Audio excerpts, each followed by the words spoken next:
In a remote corner of our earth stands the little kingdom of Siam, one of the last of the world's absolute monarchies, where 10 million people live their lives in partial seclusion from the outside world. En route to Bangkok, the chief city of this ancient country, we pass a Chinese junk, which reminds us that most of the early settlers in Siam came from Mongolia, a province in China. After sailing up the Gulf of Siam, we arrive at a little peninsular port where a train is waiting to take us to Bangkok, about 35 miles inland. Before departing, we obtain our first gami as permitted, but when it occurs, the first wife is always acknowledged the head of the household.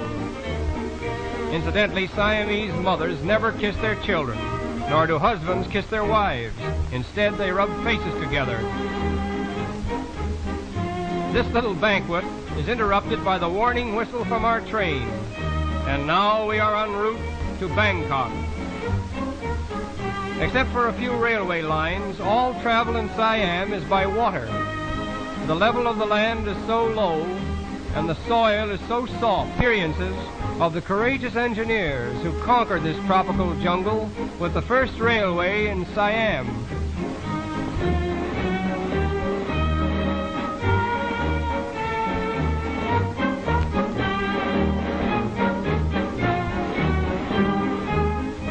The products of the soil consist of rice, sugarcane, coconuts, and all kinds of fruits, which are loaded in boats and paddled up to Bangkok along a whole network of rivers such as we see here. We arrive at Bangkok, the capital and chief city of Siam, covering more land area than any other city in the world except London. We are immediately educating and modernizing the rising generation of Siam.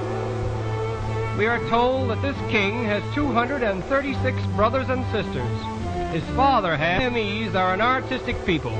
Their architecture, dancing, and music are highly developed in strict accordance with the traditions of Indo-Chinese art.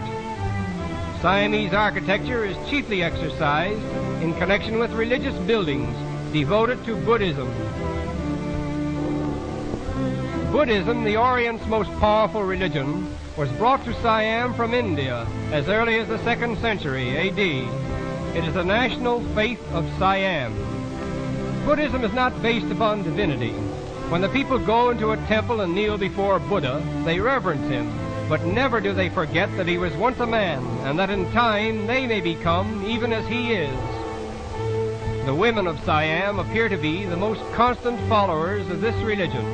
They spend much of their time in and around the temples with their children, instilling them with the Buddhist faith. This is the temple of the Emerald Buddha, so called because of an emerald image of the great Buddha, which is lodged beneath one of its pointed domes. Our tour of the temples is interrupted by a visit to the famous Pasteur Institute, where venom is extracted from the most famous houses of worship in the country. Religion influences the life of the Siamese at every turn. He is always under the direct tutelage of the yellow-robed priest.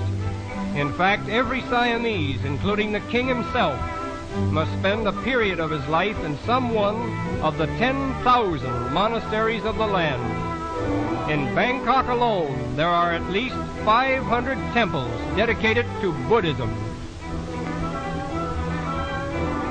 As we think of the strength of this faith called Buddhism, with its millions of followers, and compare it to our own, we cannot help but feel a certain embarrassment in presuming to think that our particular religion is the only one in the world of any importance.